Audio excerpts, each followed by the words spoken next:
I don't want to keep going back and forth to the Wither Skeleton farm just to get more fuel. What we need is a more permanent solution. What we need is some lava.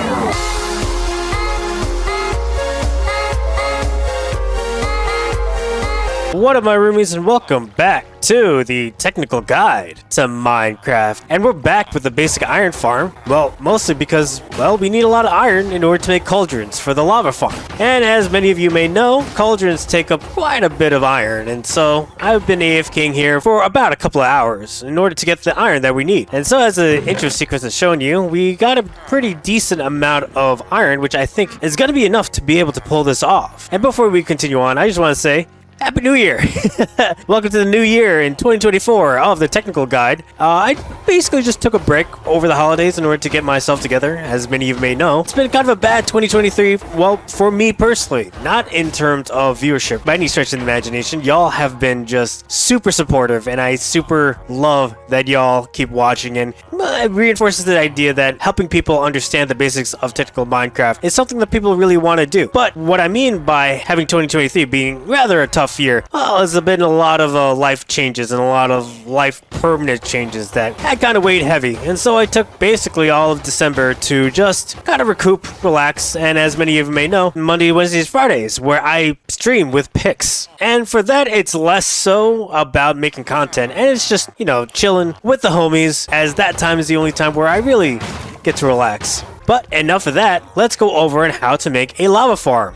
And so, welcome to KiguCorp, where safety is a concern. On a previous episode, we talked about how a cauldron can hold powdered snow. But not only that, but it could also hold water as well as lava. Now, it by itself holding lava isn't really much to write home about, but there's actually a way to fill the cauldron up with lava automatically so that you can farm it. Now, over here we have a pointed dripstone, and what this pointed dripstone is under is a block of source lava. Now, when the source lava goes through this block, and it doesn't have to be netherrack, it can literally be any block, I just like using netherrack, it'll eventually fill up the cauldron with lava, as you saw right here. And if you were to put cauldrons side by side, now you can have a bunch of cauldrons just filling up with lava for you to obtain. Now, the downside to this right now is that these cauldrons can only be filled up one at a time, meaning that you have to go through every single cauldron, which means that having an entire field of cauldrons is the only way for us to get a lot of lava. Or is it? To understand this, on the Void Trader, we had used cauldrons in order to distinguish whether or not a villager is back in its position.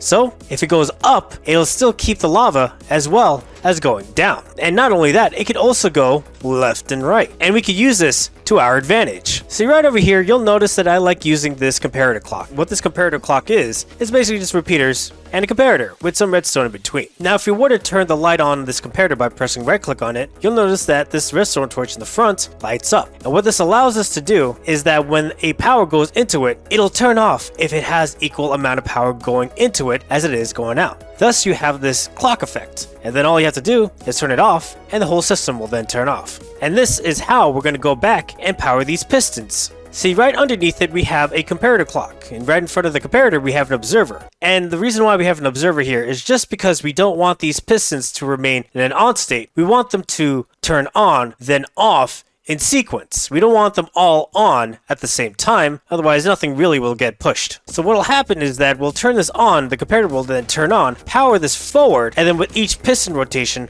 will then cause a cauldron to move forward just once. And this will keep going and going and going until we turn the lever off. You'll notice that this cycle is rather slow. And that's kind of on purpose, because how a cauldron gets filled with lava is similar to how powdered snow fills up a cauldron through random game ticks. And if it moves, there's less of a chance of a cauldron to actually fill up with lava. And so we want to limit the amount of times a cauldron moves. So we are not only moving the cauldrons around for easy access, we're also keeping them in place in order to have a good enough chance for it to also fill up with lava. And so that's why there are repeaters underneath at maximum length in order to limit the speed in which it moves around, while also being able to move around so that we can rotate the ones that are filled and ones that are not filled. But why is this important? Because as the cauldrons get filled, they get pushed around. And let's say that we're just looking at the one in the middle right in front of me. We want to make sure that the cauldrons that are filled are able to be in front of us in order for us to collect it. And the ones that aren't collected can stay still long enough so that there's an increased chance for them to get filled by the pointed dripstone above them. But then here's the question, how are we going to collect this lava in an AFK format without having to move a lot? There's a way to make this so that you can kind of just AFK here, provided you have enough buckets. So over here, we'll imagine that this is the lava cauldron that's in front of us. And with having bucket in our one hand and then filling up our entire slot with some random item, in this case we're just using netherrack because it's here, what we can do is then harvest this. And when you'll realize is that because our inventory is full and we have extra buckets, that when we collect this, it'll automatically get tossed forward. And then we'll then go into this chest for us to collect.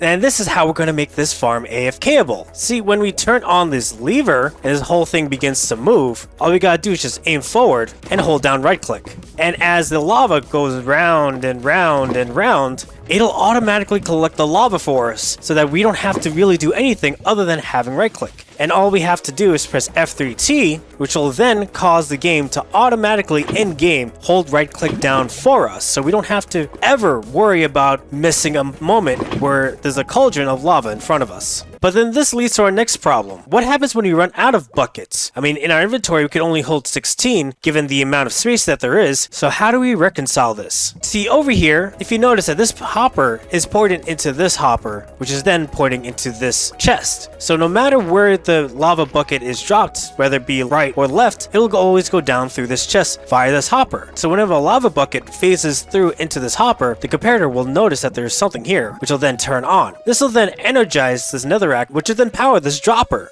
And this dropper, you could fill it up as much as you want, and you could even further increase its capacity by simply putting a hopper and chest right on top, and then filling this up with all the buckets that you'll need in order for this whole operation to become AFKable. Watch as I just turn it on, and then you'll see that whenever a lava gets put into the hoppers next to me, that this dropper will then give me a new bucket to refill my hand. So we just turn this on, get in position, cauldron will go in front of me, I'll fill up the bucket, and a new bucket will shoot into my hand. And just like that, this whole thing will then be able to be AFKable for as long as you have buckets inside the chest. It's really that simple. For those that want to play around with this, there's going to be a world download and a schematic in the description below. And with that in mind, let's head back to the technical guide world and get to it. Quick interruption. I noticed that only 12% of you are actually subscribed to this channel. Watching this long, I must be doing something right, so if you like this video, hit that like button and please subscribe to this channel. Any support helps and these videos take a bit long to make. Thank you so much and back to the video. Okay, now that we are here, let's head down this Ambrosia water elevator, which I enjoy a lot. It's like a real elevator. You just hit the button over here, which is the no block, and this whole thing will turn black, indicating that it's going down. Head down all the way down to the bottom of this, or I guess to our level that we're working in. And let's go ahead and start building this thing.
Okay, having built all of that, I'm actually kind of like impressed by how good it looks. I had to make some minor design changes just for the sake of space, but for all intents and purposes, it works exactly the same as the one that we did in KiguCorp Testing Center. Now, as with all things that I make for the technical guide, just remember that the technical guide is showing the mechanics and how things work inside technical Minecraft, and not necessarily a block-by-block tutorial on how exactly to build a thing. Just general understanding of how the thing works gives you the ability to not only design your own thing, but also to fix the thing in case it breaks for one reason or another. Say someone in your recipe accidentally messing with your object and you have to fix it, which happens more times than you think might happen, especially if you're the only technical player on the server. But yes, without any further ado, let's collect our space blockers and our buckets, and let's go ahead and start AFKing in this farm.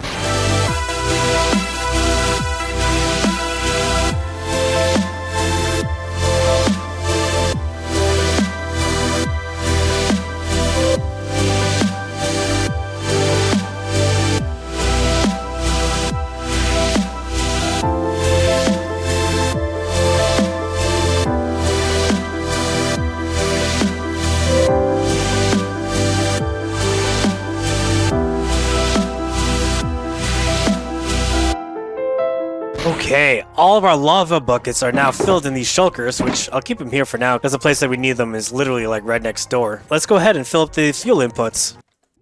Okay, now that that is all filled, this will all be ready for when we are going to cook more stuff. But before we continue with that, if you see on the shulker box below, we just kind of have like a lot of junk here. Now, some of them we can still use, like this observer, cauldrons, and all this other stuff that we could use for future builds, but there's a lot of junk in here that we're just not going to use, like carpets or slabs, or even dyes. And so, begs the question, what are we going to do with the stuff that is essentially trash? Well, that means that we're going to have to make a garbage chute.